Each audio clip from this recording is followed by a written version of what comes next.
samedi 14 avril. Bienvenue dans le 20h, voici les titres. Le président de la République, Alassane Ouattara, et ses pairs de la CEDEAO étaient à Lomé, capitale togolaise, pour une session extraordinaire ce samedi. Les chefs d'État de l'organisation sous-régionale ont planché notamment sur la situation en Guinée-Bissau en proie à une crise politique depuis plus de 2 ans. Ici en Côte d'Ivoire, le vice-président Daniel Kablan-Duncan a pris part ce matin à la cérémonie d'hommage au président de la République dans la région du Tchologo. Ces populations sont reconnaissantes au chef de l'État pour ses actions de développement dans leur région. Coup de filet réussi par les douanes ivoiriennes. Elles ont mis la main sur 24 tonnes de marchandises frauduleuses, dont des produits pharmaceutiques non enregistrés qui s'apprêtaient à être coulés sur le marché. Valeur marchande environ 1 milliard de francs CFA.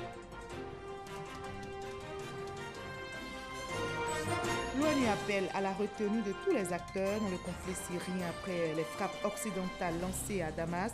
La Russie a convoqué une réunion d'urgence du Conseil de sécurité pour condamner ces frappes. Son projet de résolution a été rejeté. Soyez les bienvenus sur RT1. Ajoutez au sommaire de ce 20h notre rendez-vous culturel de samedi. Nous vous conduirons au carrefour des Alliés, précisément au Festival des Alliances interethniques et de cohésion sociale qui vient de se dérouler à Katiola. La 4e édition enregistre des centaines de festivaliers de différents groupes ethniques. Cette année, ce sont 17 régions de la Côte d'Ivoire qui se sont retrouvées à ce carrefour des Alliés. Mais quelles ont été les retombées pour la cohésion sociale? Pourquoi promouvoir encore aujourd'hui les alliances interethniques? Quel est l'intérêt? Le commissaire général du Festival des Alliés, M. Traoré Bourlaye, est notre invité ce soir. Bonsoir, M. Traoré Bourlaye. Bonsoir, Marie-Laure. Alors, c'est la 4e fois que vous organisez un tel festival, le Festival des Alliés à Katiola. Quel est l'intérêt d'une telle rencontre? Alors, c'est juste réunir sur un plateau, sur une période donnée, toutes les populations qui pratiquent cette alliance interethnique pour qu'elles apprennent à revivre ensemble et à revivre encore ce que nos ancêtres ont créé, qui est formidable. Alors, originalité, utilité, retombée des alliances interethniques, vous nous en direz davantage, ce sera dans la page culture. On va se retrouver exactement dans une trentaine de minutes. À tout à l'heure pour nos échanges. Merci bien. Tout d'abord, voyons en image l'arrivée du président de la République, Alassane Ouattara, à Abidjan après sa participation au sommet extraordinaire de la CEDEAO à Lomé, un sommet consacré notamment à la crise en Guinée-Bissau. Arrivé ce samedi, comme vous le voyez sur ces images, dans la capitale économique ivoirienne, le chef de l'État a été accueilli par le vice-président Daniel Kablan-Duncan et des membres du gouvernement. Et justement sur place au Togo, le président de la République et ses pairs de la CEDEAO réunis en session extraordinaire ce samedi ont planché notamment sur la situation en Guinée-Bissau en proie à une crise politique depuis plus de 2 ans. Les chefs d'État de l'organisation sous-régionale envisagent des solutions durables pour dénouer la crise. Entre autres recommandations, la conférence des chefs d'État de la CEDEAO a décidé que soit nommé dans un bref délai un nouveau Premier ministre bissau-guinéen en la personne de Aristide Gomez et que soient organisées des élections législatives au mois de novembre prochain. Retour en Côte d'Ivoire, vous allez le voir, le vice-président Daniel Kablan-Duncan a pris part ce matin à la cérémonie d'hommage au président de la République dans la région du Tchologo. Les populations ont organisé cette journée de reconnaissance au chef de l'État pour ses actions de développement dans leur région. Le reportage sur place d'Herman Givi. Jour de fête à Ferkessé-Dougou, le Tchologo célèbre le plus illustre de ses fils, le président Alassane Ouattara. Présent à cette célébration de reconnaissance au chef de l'État, le vice-président de la République Daniel Kablan-Duncan, le Premier ministre Amadou Gon Coulibaly, le ministre des Affaires présidentielles Ibrahim Ouattara, le président de l'Assemblée nationale Guillaume Soro, plusieurs membres du gouvernement, cadres et élus du Tchologo, tous venus joindre leur voix à celle du Tchologo pour dire merci à Alassane Ouattara, le grand bâtisseur, dixit Guillaume Soro, fils de la région. L'événement de ce jour n'a nullement la prétention de dire que tout a été fait, que tout ce qui a été fait est parfait. Mais nous sommes sortis d'une époque où très peu de choses étaient faites en faveur du Tchologo pour entrer, avec son Excellence Alassane Ouattara, dans un temps de réalisation au profit de ces populations. Il faut donc avoir l'humilité de reconnaître et de saluer à sa juste valeur ce qui a été fait et bien fait. Chers parents, mesdames et messieurs, Je crois, c'est ma conviction personnelle, qu'il faut encourager le président Alassane Ouattara à aller encore plus loin dans ses réalisations au profit non seulement des populations du Tchologo, mais aussi de toutes les populations de toutes les régions de notre beau pays, la Côte d'Ivoire. Saluant la grande mobilisation de ce jour, le Premier ministre Amadou Gon Coulibaly, cadre de la région du Poro, a tenu à rappeler les bénéfices obtenus par la Côte d'Ivoire depuis l'arrivée du chef de l'État à la magistrature suprême. Au plan international, grâce au leadership avéré du président Alassane Ouattara, la Côte d'Ivoire a retrouvé toute sa place dans le concert des nations. Elle se positionne aujourd'hui comme un carrefour privilégié pour les grands événements mondiaux, qu'ils soient politiques, économiques ou culturels. Au plan politique, la vision et la détermination du président Alassane Ouattara renforcent chaque jour davantage notre démocratie. Monsieur le Président de l'Assemblée nationale, chers jeunes frères, merci pour votre message fort de soutien et d'encouragement au Président de la République, Son Excellence M. Alassane Ouattara, envers qui nous avons tous un devoir incontestable de reconnaissance et de solidarité. Le vice-président de la République, Daniel Kablan-Duncan, s'est réjoui de la ferveur et de l'intérêt manifesté par les populations du Tchologo ce jour de célébration, les invitant à se faire apôtres de la paix à l'image du président de la République Alassane Ouattara et de son aîné Henri Konan Bédié, qui œuvrent ensemble pour la paix en Côte d'Ivoire. Malgré tout ce qui peut se dire ici et là, ces deux grands hommes d'État, viscéralement attachés à la paix, comme leurs vénérés prédécesseurs, contribueront d'œuvrer en synergie pour la cohésion et l'harmonie dans ce pays. Je voudrais nous exhorter toutes et tous à ne ménager aucun effort pour œuvrer toujours dans le sens de l'entente, de l'unité et d'une plus grande solidarité et synergie d'action. J'exhorte les élus et les cadres du Tchologo à s'investir pleinement dans les efforts de développement de leur belle région afin d'en faire l'une des plus dynamiques de notre pays. Place ensuite au dévoilement de la plaque qui marque l'inauguration officielle du boulevard Alassane Ouattara de Ferkessé-Dougou. Après la cérémonie, notre reporter a recueilli quelques réactions après donc, cette cérémonie d'hommage dans la région du Tchologo. Nous les écoutons. Après que toutes les régions aient manifesté leur témoignage, leur confiance au président Alassane Ouattara, voilà que la terre de ses ancêtres, habitée par toutes les populations, s'est levée comme un seul homme pour dire merci, traduire toute leur reconnaissance et témoigner toute leur affection, mais surtout leur confiance à ce grand homme, à ce grand bâtisseur de la Côte d'Ivoire. Très satisfait de cette mobilisation, nous sommes bien satisfaits du travail qui a été fait. Nous avons travaillé pendant une semaine. Merci aux populations. Le président Alassane Ouattara mérite cette mobilisation et nous sommes prêts à l'accompagner. Nous nous associons au fils du Tchologo pour dire merci aussi au président de la République pour ses œuvres réalisées en si peu de temps. Tous les enfants de Côte d'Ivoire sont réunis et ils ont pris un engagement devant le vice-président de la République pour aller à la paix. Infrastructure, route, santé, éducation, la population est satisfaite et les perspectives à venir sont très bonnes. Je crois que cette reconnaissance, il mérite parce qu'il faut s'acquitter convenablement de ses devoirs en espérant mériter le respect de ses droits. Et je crois que c'est ce qui s'est passé. Plus loin à Mans, les responsables politiques du Rassemblement des Républicains se préparent pour les futures échéances électorales. Le secrétariat départemental s'attelle à la mobilisation des militants. Il vient justement d'initier à Mans une séance de formation sur l'animation et le fonctionnement d'un secrétariat départemental et la maîtrise du processus électoral. La correspondance d'Ève Bouy. Le Rassemblement des Républicains du département de Mans forme ses responsables politiques.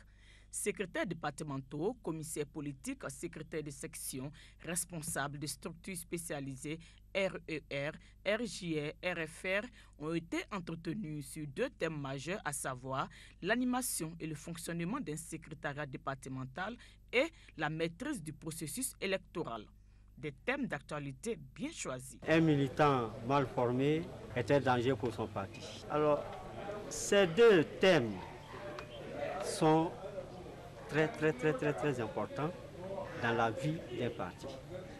Parce que quand on parle d'un secrétariat départemental, il faut aller d'abord à la base, ensuite aux sections, ensuite aux zones qui sont pilotées par les commissaires politiques et le tout couronné maintenant par un secrétaire départemental.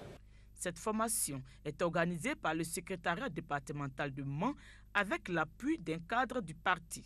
Et quand vous êtes cadre du parti, vous êtes automatiquement en mission. Il ne faut pas attendre qu'on vous confie des responsabilités. Nous sortons d'un 3e congrès. Il était important de venir raviver les résolutions de ce congrès, de venir raviver la flamme militante au niveau des militants. Les militants apprécient cette action. Ils affirment être prêts pour relever les futurs défis, surtout les élections régionales et municipales qui pointent déjà à l'horizon. La jeunesse unie pour la Nouvelle-Côte d'Ivoire vient d'effectuer sa rentrée politique à Williamsville, c'est dans la commune d'Agamé. 40 coordinations venues de toute la Côte d'Ivoire ont pris part à ce rendez-vous. La JUNCI invite la jeunesse à cultiver l'unité et la cohésion sociale. Ahmed Traoré et Herman Kivi.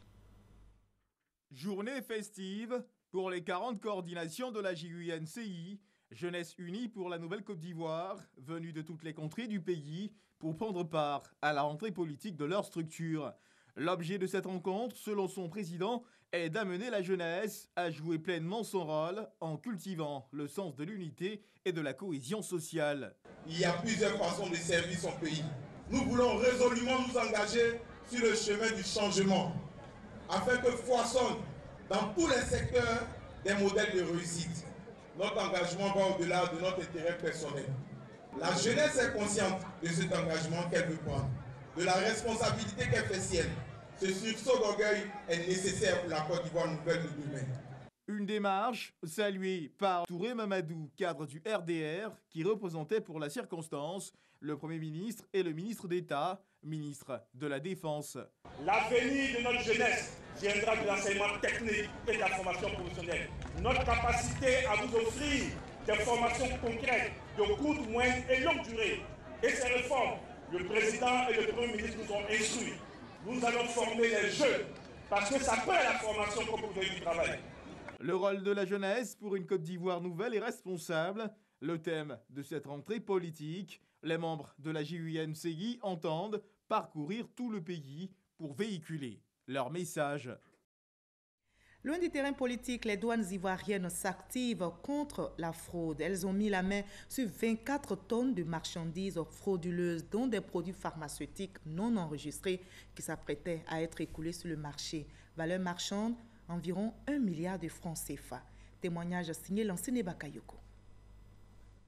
Ces 24 tonnes de marchandises saisies valent environ 1 milliard de francs CFA. En provenance essentiellement des frontières ouest de la Côte d'Ivoire, elles sont composées de pagnes, de liqueurs, de champagne, de boîtes de conserve et surtout de produits pharmaceutiques non enregistrés. Le plus important pour nous, c'est de continuer le combat de la protection de l'économie ivoirienne. À chaque instant, il faut que nous restons éveillés, que nous soyons vigilants afin que l'économie ivoirienne soit protégée. La corporation des pharmaciens, grosse victime des circuits de faux médicaments, ne cache pas son enthousiasme, mais en appelle au démantèlement intégral de tous les réseaux d'approvisionnement et de vente. Une telle saisie nous encourage parce qu'on sait que ces produits ne vont pas empoisonner nos populations. Toutes les villes ont aujourd'hui des marchés de rue. Nous demandons alors à nos autorités de prendre des décisions fortes de sorte que ces marchés soient fermés. Stockés à la brigade de Yopougon-Jesco et dans un entrepôt d'Azito, les produits appropriés à la consommation seront vendus aux enchères. Les faux médicaments feront l'objet de procédures puis détruits. Les fausseurs, lorsque nous les prenons, nous engageons une procédure qui, dans un premier temps, nous amène à récupérer avec eux, en termes d'amende, ce que nous pouvons récupérer. Et puis par la suite, nous les mettons à la disposition du juge. Le secrétaire d'État chargé du budget et du portefeuille de l'État salue les unités d'intervention de la Direction générale des douanes pour le travail abattu. C'est une vigilance de tous les instants qu'il faut. C'est la traduction donc des instructions du Premier ministre Amadou Gon Coulibaly, en lien avec la vision du président de la République de renforcer la protection de l'économie nationale et partant donc des emplois des Ivoiriens. Pour la mobilisation optimale des recettes fiscales, l'État continuera à équiper les services de douane en matériel ultramoderne, mais il revient également à la population d'adopter un comportement citoyen en cas de constat suspect. Et on s'intéresse à présent à la deuxième session du cours régional de politique commerciale qui a refermé ses portes hier vendredi.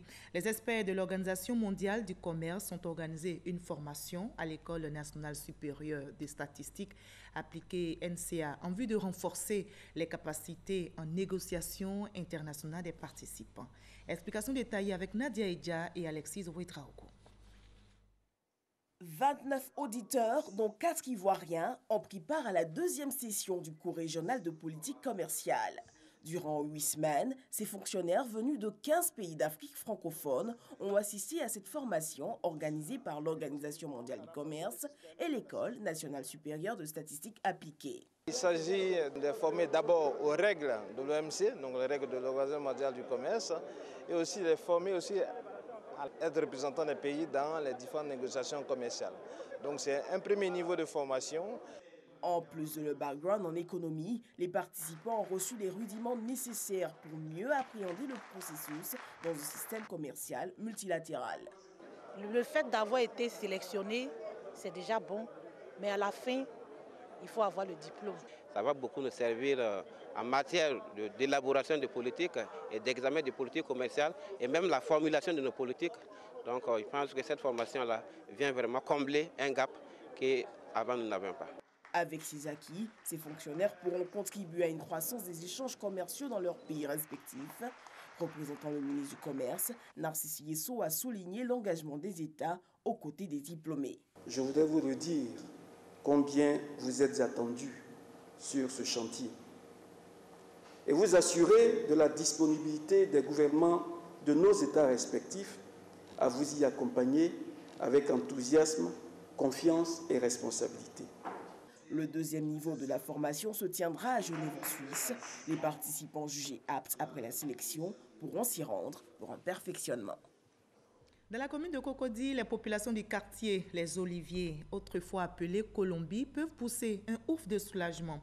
La raison, le quartier va changer de visage. La mairie de Cocody vient de lancer les travaux de reprofilage des voies. Les populations éprouvaient d'énormes difficultés à circuler sur les artères, comme nous l'explique Francis Poifou. Cocody, Les Oliviers. Plus de 100 000 personnes habitent ce quartier, autrefois appelé Colombie, un quartier précaire de la commune. Nous sommes interpellés au passage de notre équipe de reportage par l'infirmier d'un cabinet médical privé. Depuis 3 ans que je suis là. Vraiment, la voie est dégradée, ça fait que les malades, même, on a du mal à les évacuer dans les autres coins en cas d'urgence. Il n'y a pas de route. Si à la pluie, on a un problème de rentrer chez nous. Vraiment, on veut que l'enquête nous donne un coup de main. Pour aider, on veut qu'on va à la bonne voie. À l'écoute des populations, le maire et son conseil municipal ont entamé des travaux de reprofilage des voies. On pense aussi, après le reprofilage, trouver quelques moyens subsidiaires pour faire le bitumage. Aux 2 plateaux Les Perles, 650 mètres de voies linéaires ont été bitumés et les voies du quartier Sikoji 246 logements réhabilités pour un montant de 126 millions de francs CFA, entièrement financé par la mairie de Cocody. La ACA, la Haute Autorité de la Communication Audiovisuelle, a organisé un séminaire à l'intention des responsables des radios confessionnelles. L'objectif est de les encourager à prôner la cohésion sociale. Et lors de cette rencontre, une charte sur la cohésion sociale a été adoptée par ces médias en vue d'être des acteurs clés de la réconciliation nationale. Issa Tchona Yeo. Les radios confessionnelles de Côte d'Ivoire disposent désormais d'une charte sur la cohésion sociale adoptée au cours d'un séminaire de la Haute Autorité de la Communication Audiovisuelle, ACA. Elle vise à encourager ces radios à prôner la paix et la concorde sociale au moment où le pays approche les échéances électorales de 2020. Il s'agit entre autres pour ces radios d'éviter la stigmatisation religieuse et la diffusion d'émissions susceptibles de porter atteinte à la cohésion sociale. Les radios, je dirais, confessionnelles ont contribué énormément à l'apaisement de cœur et ont contribué à rendre le climat social serein. Et je pense que c'est aussi un outil de développement. Nos messages sont basés sur les livres sacrés.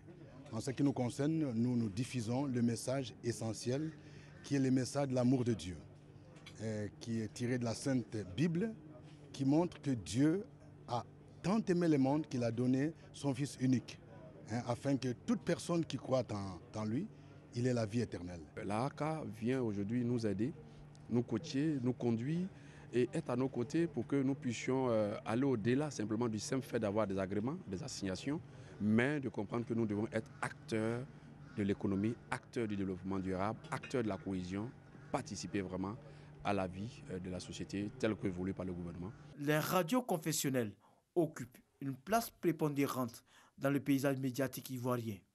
Occasion pour le président de la AACA de les inviter à plus de responsabilités dans la conduite de leurs activités. Il faut être convaincu que si vous avez une bonne ressource humaine bien formée, que vous avez une organisation interne bien mise en place et bien conçue, mais vous aurez la possibilité de vous faire entendre partout. Et puis, il faut laisser le temps. C'est une variable clé de tout cela. Demain, les gens n'auront même pas besoin d'octroi de fréquences. Les gens n'auront même pas besoin de régulateurs. Le président de la AACA exhorte les radios confessionnelles à mieux s'organiser, tant sur le plan financier qu'au niveau de la publicité, afin d'être des entreprises viables et indépendantes. Cette rencontre, qui a vu la participation d'un expert de l'Union africaine, a mobilisé 16 radios confessionnelles. L'actualité hors de la Côte d'Ivoire nous conduit en Afrique du Sud. Le pays a rendu ce samedi un dernier hommage à Winnie Mandela, décédé le 2 avril dernier. Les funérailles nationales de cette icône de la lutte contre l'apartheid et ancienne femme de Nelson Mandela se sont déroulées au stade de Township de Soweto. Plusieurs milliers de personnes étaient présentes pour ces adieux après un deuil national de 10 jours.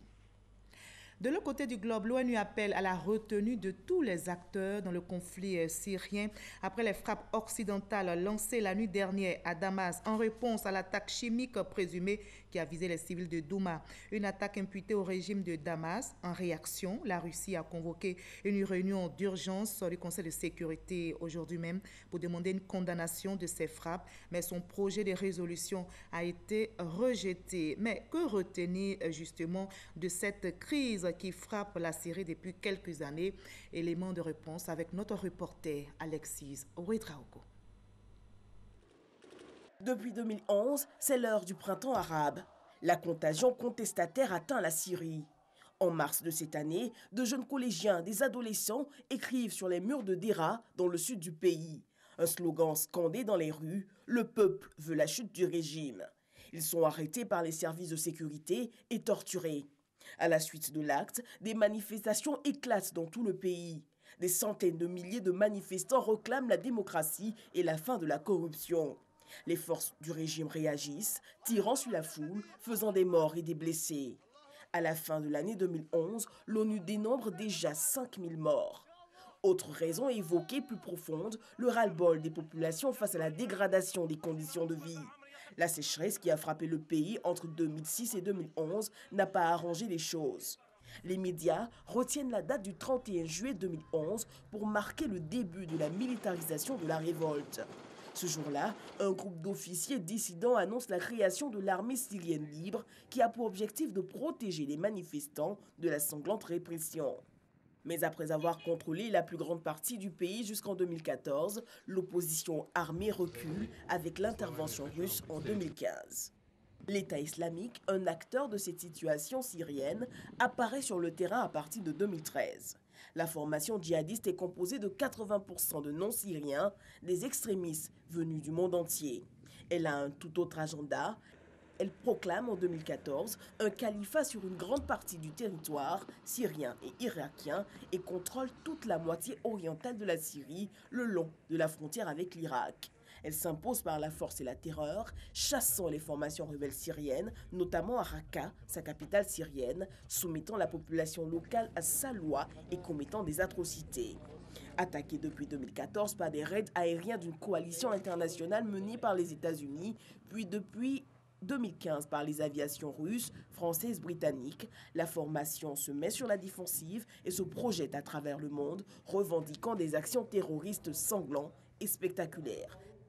Autre acteur de cette crise syrienne, les Kurdes, ils font parler d'eux sur la scène internationale lorsqu'ils affrontent les djihadistes de l'État islamique à la frontière syro-turque. La bataille de 10 mois se termine par la première grande défaite de l'État islamique. Sous l'impulsion des Américains, ils forment avec des groupes arabes pro-américains les forces démocratiques syriennes qui libèrent plusieurs vies dans le pays. En mars 2016, les Kurdes proclament unilatéralement leur entité fédérale dans les 3 cantons, aux grandes dames de la Turquie et des autorités syriennes. Une décision qui provoque un désintérêt de tous leurs alliés. 7 ans après les premières manifestations, le régime syrien est toujours là. Une résilience due à 2 facteurs, le premier d'ordre interne. Malgré les défections, les services de sécurité et l'armée ont préservé un minimum d'unité et sont restés loyaux au président Bachar al-Assad. Le second facteur d'ordre externe, la Syrie n'est pas isolée, elle a tissé des alliances ces dernières décennies avec des États, notamment l'Iran et la Russie, et des acteurs non étatiques comme le Hezbollah libanais. Non seulement ses alliés ne l'ont pas laissé tomber, mais ils se sont portés à son secours sur tous les plans, politiques, diplomatiques, financiers et militaires.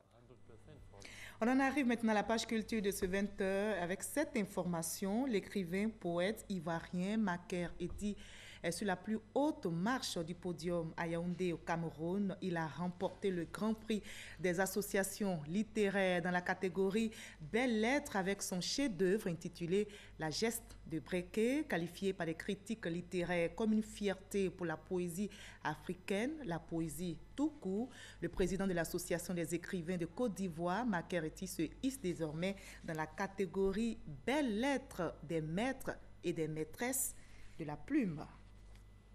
On part maintenant pour la ville de Daoukro qui a accueilli récemment la 14e édition du FICAD, le Festival international de la culture et des arts de Daoukro, un festival qui avait pour thème promotion de l'industrie culturelle et touristique face aux défis de développement local. Le FICAD met en relief le potentiel touristique et culturel de la région du Ifou.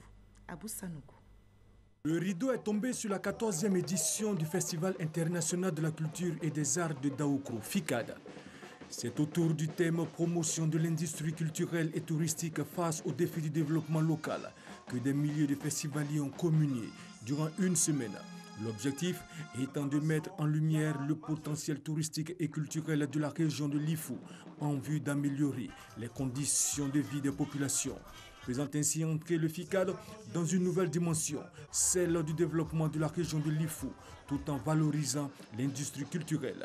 À l'instar des autres festivals, nous demandons que, pour une fois pour toutes, que le FICAD soit inscrit au budget de l'État de Côte d'Ivoire, de sorte à ce que l'effort que nous faisons ici puisse être soutenu. Représentant le vice-président de la République à cette cérémonie de clôture, le ministre Patrick Hachi a encouragé les organisateurs à travailler afin de favoriser l'émergence d'un marché des industries. Cette manifestation est en outre un moyen de faire découvrir les potentialités, les richesses culturelles et artistiques du grand peuple baoulé aux touristes qui visitent la région. À cet égard, le FICAD contribue au rayonnement de la culture de notre pays. Ce festival est, par ailleurs, une occasion privilégiée pour faire la promotion des entreprises et plus particulièrement celles qui sont installées à Daoukro. La 14e édition du FICAD a enregistré la participation de plus de 500 exposants venus de toute la Côte d'Ivoire, mais aussi du Mali, de Burkina Faso, du Sénégal et de la Guinée-Conakry. Voilà, c'était la 14e édition du Festival international de la culture et des arts de Daoukro dans la région de l'Ifou. On en arrive à l'entretien avec notre invité de la page culture de ce 20h. Bienvenue, M. Traoré Bourlaye, sur notre plateau. Bonsoir, Marie-Laure. Alors, la 4e édition du Festival des Alliés vient de refermer ses portes nous allons revivre ces moments de convivialité, de communion entre les différents peuples à Katiola avec notre reporter Issa Tchonoyeo et en discuter par la suite. Katiola, localité située au centre-nord de la Côte d'Ivoire, au rythme du Festival des Arts et des Cultures des peuples alliés.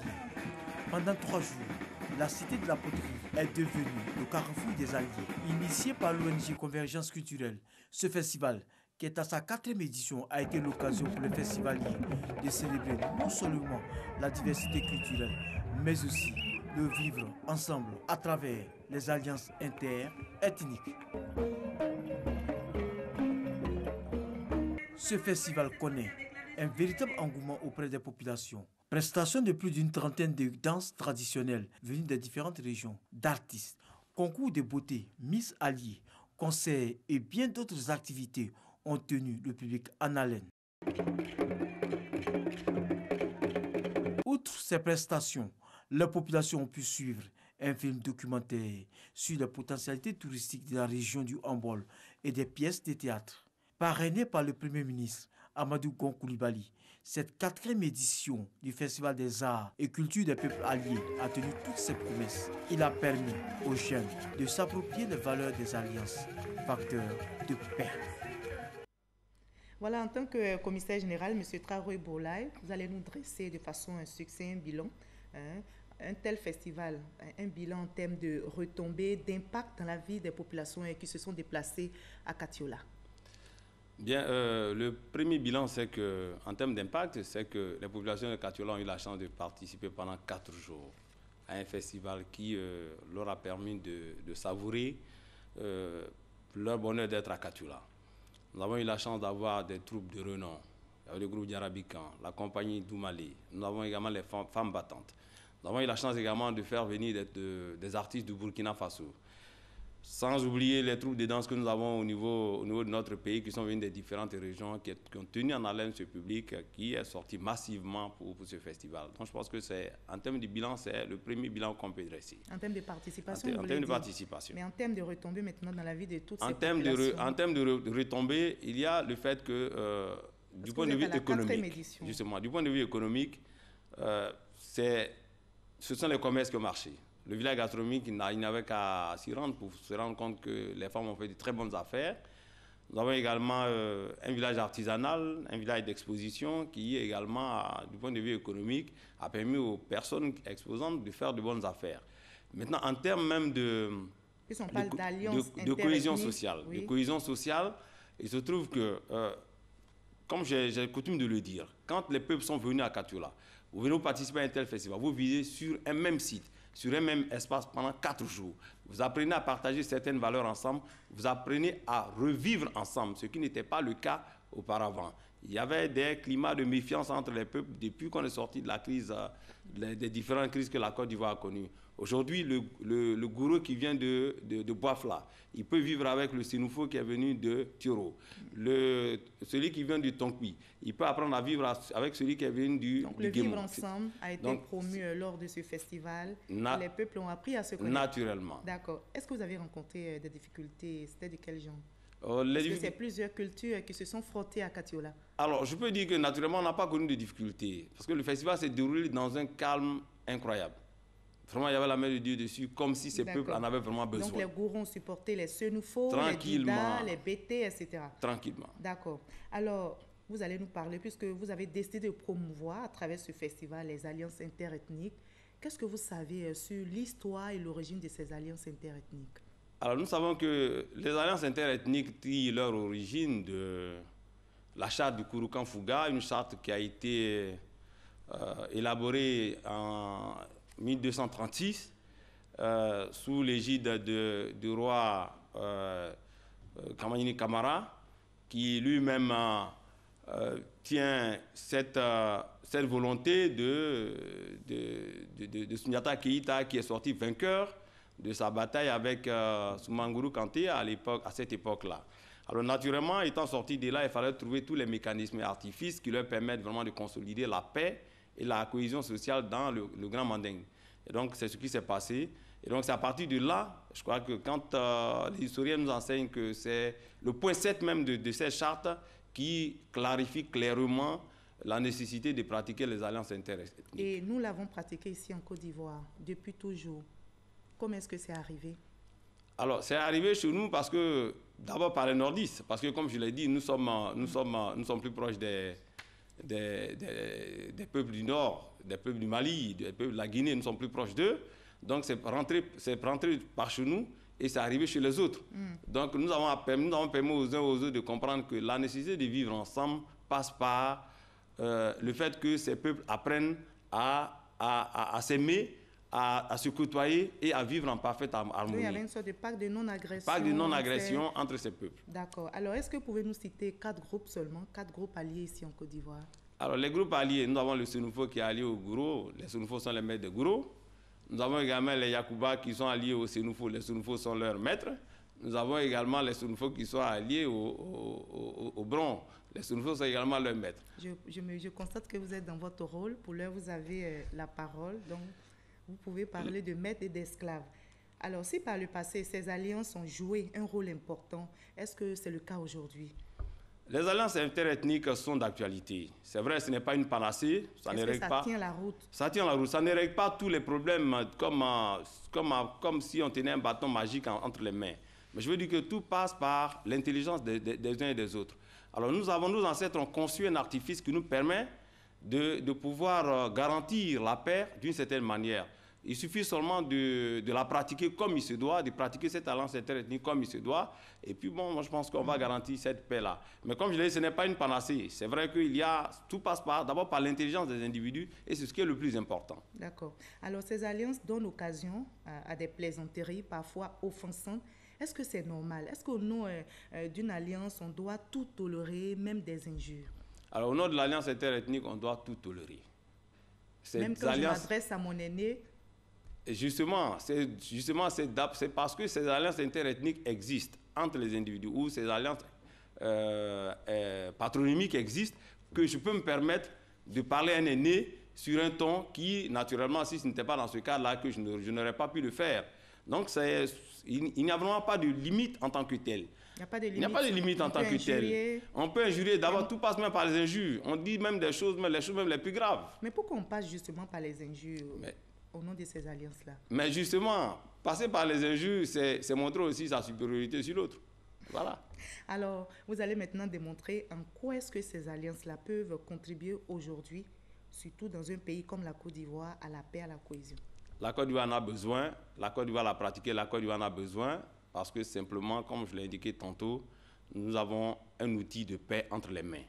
Cela a été conçu par des gens qui ont fait leur preuve de la guerre et qui ont compris à un moment donné que la seule issue pour ces peuples-là, il fallait se réconcilier. Et pour se réconcilier, il fallait passer par là. Donc, moi, je pense que jusqu'à une date récente, c'est vrai que les jeunes générations, ne sachant pas ce que c'est, peuvent se permettre certaines choses, mais sachant que c'est un pacte sacré et que tout individu qui transgresse ce pacte s'expose à des sanctions de la communauté, alors je pense que c'est un outil formidable pour pouvoir lutter contre la paix. Alors, il y a Boniface Batiana qui disait comme cela que si ces alliances interethniques avaient existé au Rwanda, naturellement que les Tutsis et les Hutus ne se seraient pas retrouvés dans une telle situation de génocide. D'accord. Alors, vous remettez le couvert l'année prochaine pour la 5e édition du Carrefour des Alliés. Vous serez en quoi à Katiola? Alors, si les gourous vous réclament dans leur région pour ce festival, que leur répondrez-vous?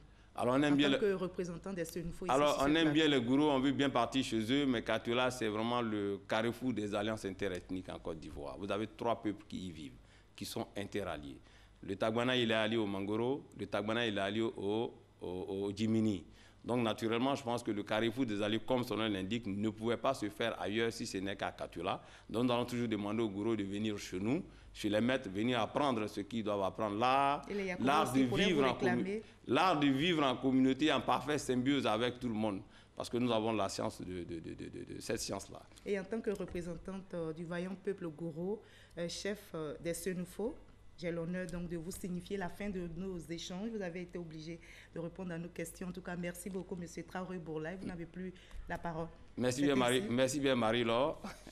Et je pense qu'avec la complicité de la régie, on va arrêter ce JT. Merci. Comme je l'ai dit, celui qui a la parole est le maître.